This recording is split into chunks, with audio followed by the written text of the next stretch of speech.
Hello there, you're now with me, Hanigui, and this is TVS News at 5. Let's dive into today's topic.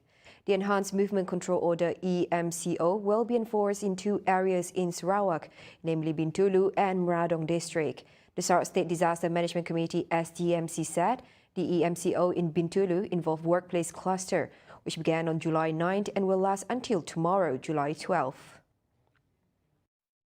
Meanwhile, in Meradong, the EMCO period began on July 10th until July 26th. At the same time, EMCO in two other areas have ended. Among them were Rumah Mendali Buyong Panjai in Betong and the teachers' quarters in SMK Sabao. Now, the Prime Minister's Office PMO on Saturday denied allegations that Tan Sri Muhyiddin Yassin called an emergency meeting to inform the cabinet of his decision to resign as the Prime Minister. A PMO spokesman said it did not issue the statement, which has since gone viral on social media.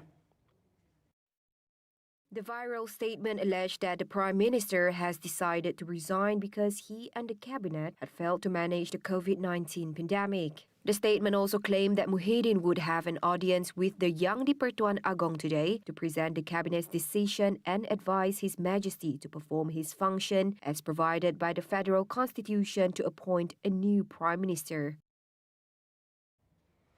Now, the Ministry of Health, MOH, expects the country's daily COVID-19 cases to stabilize and show a decline in the next 1 to 2 weeks' time. Health Director General Tan Sri Dr. Noor Hisham Abdullah said the vaccination drive nationwide and public health controls, such as the current movement control, could flatten the curve of the pandemic again.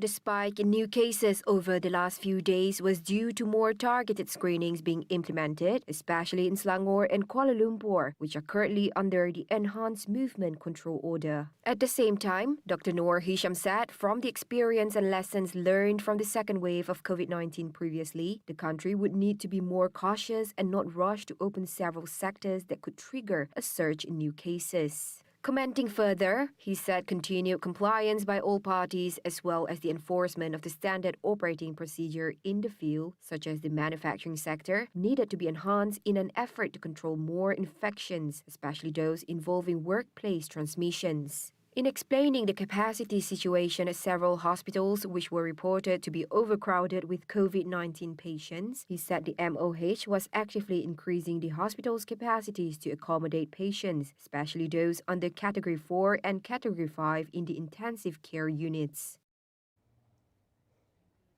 Right, the government will not compromise with factories and business premises to violate stipulated regulations and standard operating procedures in its fight against the COVID-19 pandemic.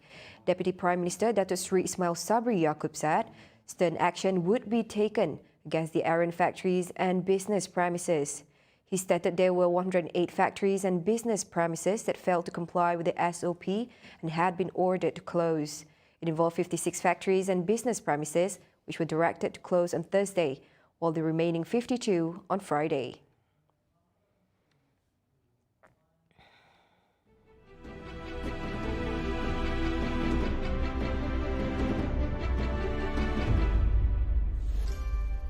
Iris, I just want you to know, kasi benda yang lebih membahagiakan bila bersama dengan kita. Abang, adik si gila. Adik si sakit, bang. Adik si perlu semua tu. Adik perlukan sahur. Si guna menghantar semua tu, tapi hati busuk macam bangkai. Lama tinggal. Okey, sayang.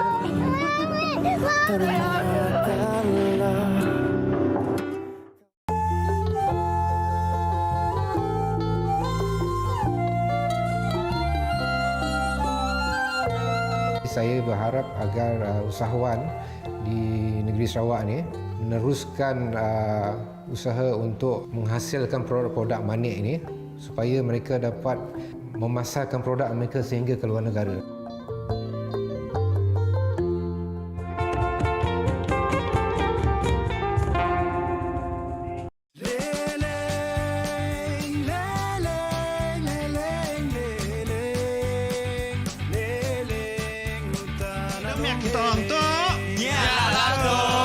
Jangan lupa saksikan Nembiak Tontok setiap Sabtu jam 11.15 pagi hanya di TVS saluran 122 Astro dan MyTV.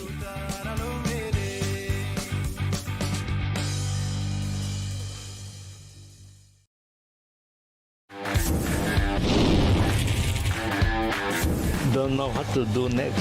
失败了。 Can this be safe? 等他冷静一下。 Malaysian style. Not Malaysian style, huh? Peter, you shouldn't use the Same spoon. That's correct. That's good. Yeah, that's all the other contestants say. 比我做铁花更难。猫山王，我也希望他赢了。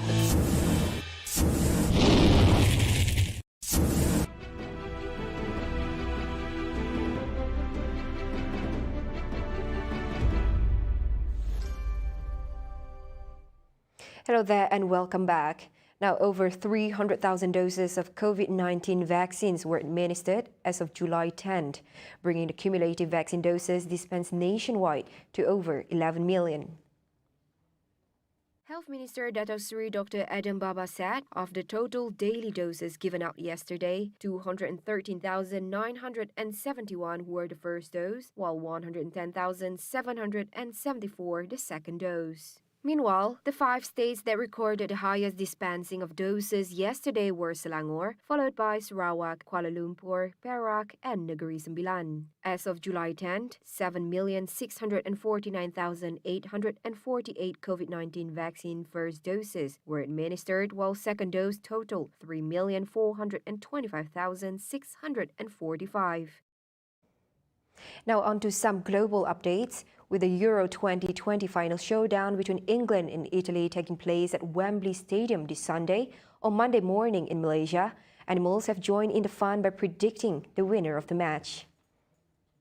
A psychic tiger in a Siberian zoo has predicted England will defeat Italy and bringing home the Euro 2020 victory. Han the tiger was presented with 2 treat boxes hung from the ceiling of his enclosure and after a moment's pause opted for England, much to the chagrin of the Italian football fans at the zoo. Han, an experienced oracle, has correctly predicted the winner for the 2018 World Cup before. Meanwhile, Susie the psychic pig from Osborne Farm in the UK has opted to eat from a bucket marked with an English flag, while Wicksteed Park's Eva the parrot also sided with England. It was a bit of a tighter decision for Bristol Zoo Gardens' 2 pigs, Polly and Elvis. Polly went straight for a box marked with the English flag, but Elvis flirted with the Italian box before eating from the English box. On Thursday, London Zoo's meerkats also predicted England would become the European champions. This is also the first time England is playing host to Euro final since they won the World Cup in 1966.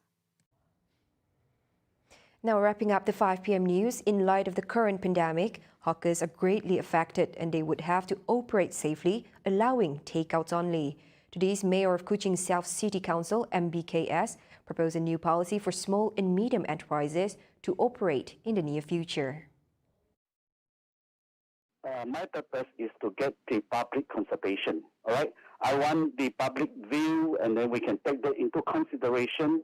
Then after that, we will put it to the standing committee for debate and set up all the debt and all that. Then we will put it to the Ministry of Local Government and Housing.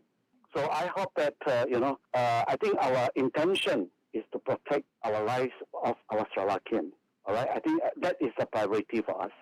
He announced on his Facebook page yesterday, for those who will be applying for a trading license, they would also need to present their vaccination certificate. As a local council, we thought that we should, make sure that whoever traded in our properties, they have been fully vaccinated. Not only to protect, the hawkers and all that, on their lives, but we also want to let those clients coming in, the customers, to feel they are in a safe place. So I think the second phase that we will do is, of course, for the first phase, because those traders are under our license, and then it's in our properties, I think it would be good that if we can actually introduce this system, all right, to make sure that everybody who is trading there, including the tauke, including the helpers, they are fully vaccinated. The proposed idea will be deliberated on Tuesday with associations and traders to see how it should be implemented. From there, the final decision will then be proposed to the Ministry of Local Government and Housing. Dato' Wee hopes when it is implemented, more than 60 to 70% of hawkers and traders who are operating within MBKS jurisdiction have been vaccinated. Meanwhile, the mayor also said his inspections on hawkers have been very satisfactory as no compounds have been issued. So far, so good. So far, so good. I can say I'm quite proud because we do a random check all the time. Personally, I will go down with my counselors and all that, from time to time to inspect all the hawkers and inspect all the traders and so on. So I think so far, so good. And that concludes the 5 p.m. English news on TVS. As usual, don't forget to tune in for the Nightline at 11:30 p.m. with Ruben Gomez. With that, I'm Henny Gui and have a pleasant day.